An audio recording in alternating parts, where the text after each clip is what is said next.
오늘 우리에게 주신 하나님 말씀 에베소서 2장 14절부터 22절까지 말씀입니다.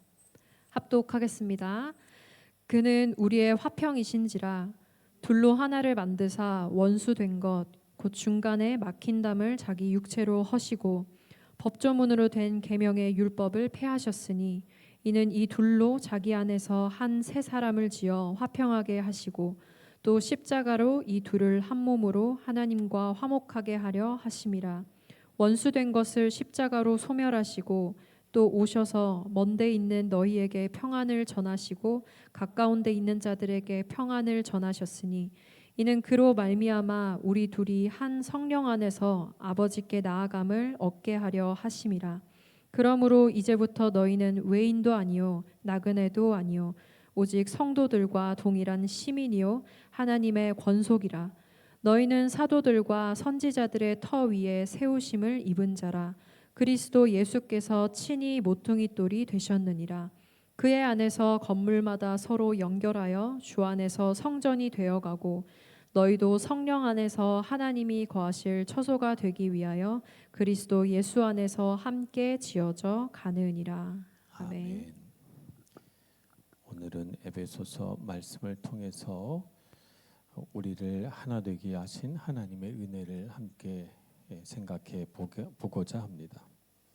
에덴 동산에서 우리가 죄를 지었을 때 우리 인류의 삶 가운데 일어난 가장 특징적인 현상은 사람과 사람이 분리된다는 거예요.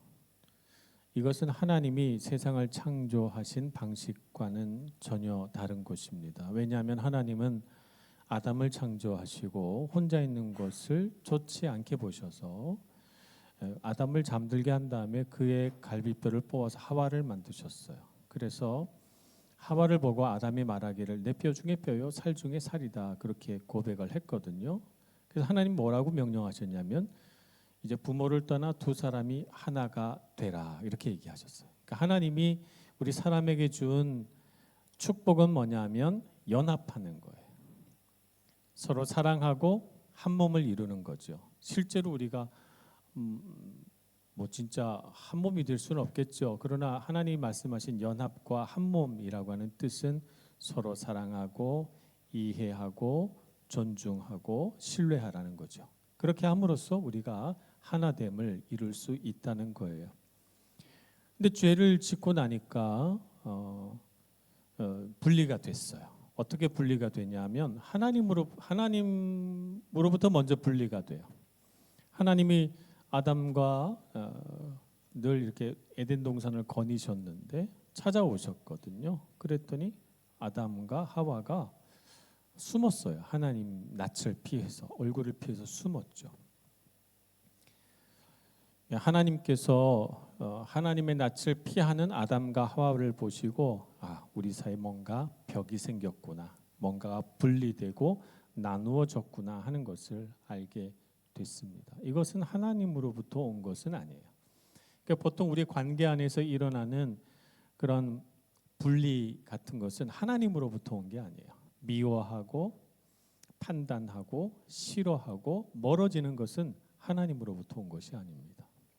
다 우리 안에 있는 무언가 죄된 것들이 영향을 미쳤기 때문입니다. 그래서 그런 사람을 보고 하나님께서 보이신 첫 번째 반응은 뭐냐면 네가 어디에 있느냐라고 물으셨어요. 이게 무슨 말이냐면 사람이 잘못했잖아. 하나님이 먹지 말라고 한 선악을 알게 하는 나무 열매를 따먹었잖아요. 그러니까 하나님께서 이렇게 물으셔야 마땅해요. 도대체 네가 무엇을 했느냐? 무엇을 했길래 내 낯을 피했느냐? 잘못을 추궁해야 맞잖아요. 그런데 하나님은 뭘 잘못했느냐고 어떤 행동을 했느냐고 묻지 않으시고 뭐라고 물으시냐면 성경에 보면 네가 어디에 있느냐 이렇게 물으세요. 아담과 하와가 어디 있는지 몰라서 하나님 물으시는 건 아니에요. 어디 있는지 알아요. 하나님의 마음이 어떻게 표현된 거예요? 왜 내 얼굴을 피하여 숨느냐? 네가 도대체 어디에 있느냐? 잃어버린 하나님의 자녀를 향한 하나님의 안타까운 마음이 이 하나님의 첫 번째 말씀에 들어 있다는 것입니다. 하나님이 원치 않으신 그런 분리와 갈라짐으로 나아가는 하나님의 사람들에 대해서 하나님은 아파하셨다는 것입니다. 이런 하나님과 사람의 분리는 남자와 여자의 분리로, 부부 간의 분리로, 형제 간의 분리로 자꾸 해서 분리가 돼요. 창세기를 쭉 읽어보면 계속해서 사람은 분리돼요. 서로 미워하고 싫어하고 살인하고 이렇게 되는 걸로 자꾸 분리가 되는 것이죠. 그래서 하나님은 이렇게 분리를 향해 나아가는, 갈라지고 아파하는 사람들을 치료하시고자 하나 되게 하신 하나님의 뜻대로 회복시킬 분을 보내시죠. 그분이 바로 예수 그리스도입니다. 그래서 누가복음 19장 10절에 보면 예수님께서 내가 온 것은 이렇게 표현하세요. 예수님이 이 땅에 오신 목적을 예수님이 스스로 밝히십니다. 인자가 온 것은 잃어버린 자를 찾아 구원하려 함이니라, 이렇게 말씀하세요. 잃어버린 자를 찾는 거죠. 멀어지고 갈라지고 분리된 자들을 찾아서 하나님과 하나 되게 하는 것이 예수님이 이 땅에 오신 목적입니다. 그래서 우리가 하나님의 은혜 없이는 우리 이 갈라진 아픔을 치유하기가 어려워요. 우리는 화해하기를 원해요. 갈라진 사람들이 화해하고 멀어졌던 사람들이 다시 가까워지는 그런 회복을 원합니다. 그걸 싫어하는 사람 아무도 없어요. 다 화해하기를 원하죠. 다 용서하고 용서받고 하나 되기를 원해요. 그런데 그렇게 되지 않잖아요. 화해로 나아갈 수 있는 유일한 길은 예수 그리스도를 통해서 우리에게 보여주신 은혜를 우리 안에 담는 것입니다. 그 은혜를 우리 안에 담아야 돼요. 화해는 누군가의 은혜 없이는 절대 이루어지지 않습니다. 은혜 받은 자가 은혜를 베풀어야 화해로 나아가요. 계속해서 네가 먼저 잘못했잖아. 너가 먼저 사과해야 돼. 네가 잘못한 게 더 커. 너가 먼저 시작했잖아. 계속 이렇게 따지면 문제는 해결 안 돼요. 아니, 문제가 해결이 안 돼서 문제가 해결이 안 되기 때문에 화해가 안 되는 게 아니에요. 은혜가 없어서 화해가 안 되는 거예요. 문제가 해결되지 않아도 화해할 수 있어요. 네. 어떤 한 미국인이 이슬람 난민촌으로 가서 강의를 하게 됐습니다. 그가 하는 강의는 대화법 강의를 하러 간 거예요. 왜냐하면 난민촌이라고 하는 곳은 갈등이 최고조에 이른 곳이거든요. 왜냐하면 이 사람들은 자기가 살던 곳에서 쫓겨난 사람, 혹은 돌아갈 곳이 없는 사람들이에요. 그러니까 이 사람들 마음속에는 분노가 가득 차 있어요. 그래서 강의를 하려고 이슬람 난민촌에 사람들이 쭉 모여 있는 곳에 가서 마이크를 딱 잡았더니 강의를 시작하기도 전에 회중석에서 사람들이 살인자, 반역자, 뭐 이런 소리가 막 나오는 거예요. 이 사람 미국인이니까 미국인을 싫어하나 이렇게 생각을 하면서 혼란함 속에 있는데 오면서 본 광경이 딱 생각나는 거예요. 어떤 곳을 강의하러 오면서 봤냐면 난민촌에서 아이들이 최루탄을 가지고 놀다가 그 최루탄이 이제 메이드 인 USA였어요. 아이들이 가지고 놀다 그게 폭발한 거죠. 그래서 아이들이 다치고 이렇게 됐어요. 부모 마음이 너무 아픈 거예요. 미국인이 이런 걸 만들었다는 것이죠. 그래서 이 강사를 향해 미국인이니까 살인자라고 외치기 시작한 것입니다. 여러분, 논리적으로 생각하면 부당해요. 내가 그 최루탄 만든 사람은 아니니까, 강사가. 여러분, 저는 최루탄 만든 사람 아닙니다. 왜 저에게 그런 살인자라고 하는 비난을 하십니까? 여러분 태도 잘못됐습니다. 이렇게 하면 화해할 수 없어요, 여러분. 문제 해결이 화해의 목적이 아닙니다. 문제 해결보다 더 중요한 것은 무엇입니까? 마음을 보는 거예요. 은혜를 사용하는 것입니다. 그래서 이 강사가 어떻게 했냐면, 여러분, 제가 오다가 최루탄 폭발 사고를 봤는데요. 여러분의 자녀들이 다치셨습니까? 그래서 화가 나셨어요. 이렇게 이 대화를 시작을 했죠. 그랬더니 그 살인자라고 외쳤던 사람 중에 한 사람이 일어나서 그렇습니다. 미국이 그걸 만들지 않았습니까? 미국은 온갖 사람을 죽이는 무기들을 만드는 나라입니다. 이렇게 말해요. 여러분 마음이 너무 아프시군요. 더 이상 전쟁이 계속되지 않고 사람을 죽이는 무기가 더 이상 이 세상에 없었으면 좋겠군요. 이렇게 대답을 했어요. 그 사람이 마음을 만져준 거예요. 여러분에게 정말 필요한 것은 무엇입니까? 그랬더니 이 사람이 그다음부터 난민촌의 이야기를 하는 거예요. 우리에게는 아이들이 건강하게 마실 깨끗한 물이 필요합니다. 우리 아이들이 공부할 수 있는 교과서가 필요합니다. 학교 시설도 돼 있지 않아요? 그러면서 막 그 난민촌에 살면서 쌓였던 울분들을 막 토로하기 시작하는 거예요. 그래서 이 강사가 그들의 마음을 어루만져주고 정말 부모의 마음으로, 저도 자식을 갖고 있는 부모로서 여러분이 자녀를 얼마나 아끼는지, 교육받지 못하고 제대로 되는 음식과 식수를 공급받지 못하는 여러분의 상황이 얼마나 안타까운지 제가 알겠습니다 라고 받아준 거예요. 그랬더니 그 순간부터 강사의 말에 경청하기 시작하고 그들에게 문제를 해결해 준 건 없어요. 그들에게 식수를 공급해 준 것이 아니고, 그들에게 음식을 준 것이 아니고, 그들에게 학교를 세워준 게 아니에요. 문제를 해결해 준 건 아니에요. 중요한 건 뭐예요? 마음을 만져준 거예요. 마음을 알아준 것이죠. 그러니까 화해가 돼요. 그랬더니 나중에 강의가 끝나갈 무렵에 당신이 뭘 잘못한 것도 아닌데 우리가 다짜고짜 살인자라고 외쳐서 죄송합니다. 이렇게 되는 거예요. 여러분, 무엇이 옳은가, 무엇이 바른가, 우리가 그걸 주장하면서 상대방을 판단하기 시작하면 거기에는 아무런 화해도 일어날 수가 없습니다. 우리가 하나 될 수 없어요. 사람을 판단하기 전에, 비난하기 전에 먼저 그 사람의 마음을 헤아려 줄 수 있는 그런 마음이 있어야 됩니다. 그런 마음이 어떻게 있을 수 있어요?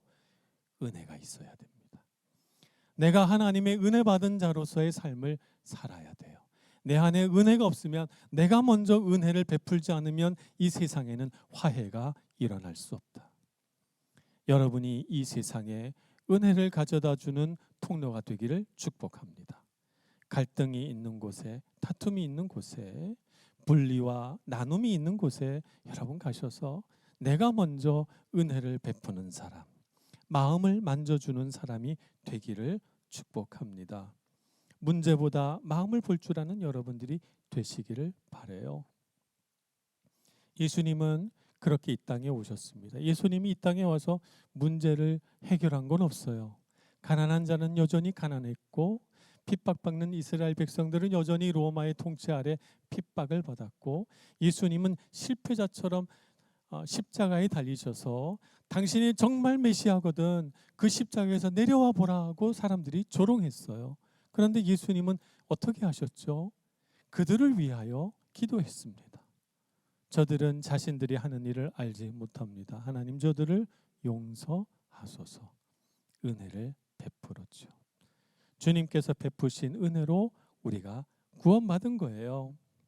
우리 삶의 문제 해결이 먼저가 아닙니다. 우리는 생각하기를 이것만 해결되면 내 삶은 더 풍요로워질 거야, 이것만 해결되면 내 마음이 편해질 거야 라고 생각하지만, 문제가 해결돼서 우리 삶이 윤택해지는 것이 아니라 내 마음에 은혜가 없어서 내 마음이 메말라 있는 것입니다. 여러분, 은혜가 필요합니다.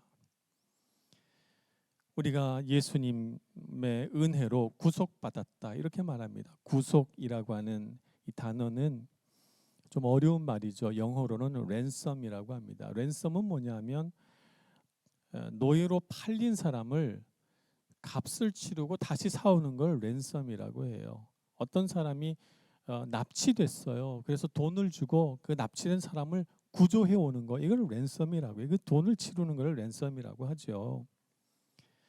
그러니까 절망에 빠진 사람을 대가를 지불하고 구원해내는 거예요. 관계 회복이죠. 영영 헤어질 뻔한 누군가를 찾아와서 나와의 관계가 회복이 된 것입니다. 우리 기독교에서 거듭남이라고 하는 단어를 씁니다. 거듭남은 뭐예요? 죽어있던 사람이 다시 살아나는 거예요. 이걸 거듭남이라고 합니다. 거듭남도 어떤 의미를 그 안에 담고 있습니까? 관계 회복이에요. 죽어 있는 사람은 관계를 맺을 수 없어요. 이별이고 단절입니다. 그런데 다시 살게 돼서 나와 관계를 맺게 된 것이죠. 구원도 마찬가지죠. 멸망할 사람을 구조해내는 것을 우리가 구원이라고 합니다. 기독교의 모든 언어가 화해의 언어예요. 여러분, 사람과 사람 사이를 화해시키는 언어로 가득합니다. 이 모든 화해는 어떻게 가능합니까? 예수 그리스도의 은혜로 가능합니다. 내 안에 은혜가 마르지 않도록 해야 되겠습니다. 주님의 은혜를 가득 채워서 여러분의 관계 안에 갈등이 일어나거든, 멀어지고 분리되고 아픔이 있거든, 주님께서 주신 은혜를 내가 사용할 때라고 느끼시기를 바랍니다. 그렇게 생각하시고 내가 먼저 은혜를 베풀자. 여러분의 친구와 갈등하거든 내가 먼저, 여러분의 부모님과 갈등하거든 내가 먼저, 어떤 갈등의 자리에서도 내가 먼저 은혜의 마음을 품고 상대방을 먼저 이해하고자 할 때 여러분의 삶에는 예수 그리스도의 십자가 은혜가 세워지고 여러분의 삶에 화해가 일어나고 갈등이 치유되는 놀라운 역사가 일어날 줄로 믿습니다. 오늘 주님께서 우리에게 베푸신 은혜가 바로 그것입니다. 그 안에서 여러분이 주님과 함께 지어져 가는 아름다운 성전이 되셔서 우리 한 사람 한 사람이 그 거룩한 성전의 모퉁이 돌로 쓰임 받기를 간절히 소원합니다. 기도하겠습니다. 자비하신 하나님, 우리를 향하여 아무 죄 없으신 주님 죽으시고 우리에게 그 한량 없으신 사랑과 은혜 흘려보내 주셔서 이 어둡고 차갑고 이기적인 세상 가운데 은혜를 베풀며 살아갈 믿음과 용기 주신 것 감사합니다. 모든 사람들이 다 우리를 거절하고 떠나고 갈등과 아픔 속에 살지라도 주님, 우리는 은혜를 선택하는 사람 되게 해 주옵소서. 먼저 은혜 베풀고 먼저 다가가고 먼저 이해하는 사람 되게 하여 주시옵소서. 예수님의 이름으로 기도합니다. 아멘.